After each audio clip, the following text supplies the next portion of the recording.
মানুষগুলো পাগলের মতো হয়ে যায়। এই যে কয়েকদিন আগে বন্যা গেল, বিদ্যুতের লাইন বিচ্ছিন্ন হয়ে গেল, কত মানুষ বাড়ি ছাইরা যেখানে বিদ্যুৎ ছিল সেখানে গিয়ে একটু সময় কাটাইছে আত্মীয় স্বজনের কাছে। ও আল্লাহর বান্দা, গুনাহ নিয়ে যদি কবরে যাও, কিয়ামতের ময়দানে আমার নবী যদি শাফাআত না করে ভাগায়া দেয়, ওই দিন সূর্যের তাপটা যখন শুরু হয়ে যাবে, মাথার মগজগুলো ভাতের মারের মতো ফুটতে থাকবে, পায়খানার রাস্তা দিয়ে পেটের নাড়ি ভুঁড়িগুলো পড়ে যাবে, আর মানুষগুলো বেহুশা বেকারার হয়ে বলবে পানি।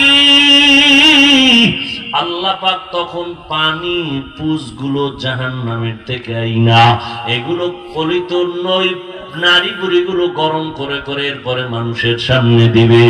আম্মা জান আয়েশাও কাঁদতেছেন, রহমতের নবীও কান্না করতেছেন জাহান্নামের আযাবের ভয়ে।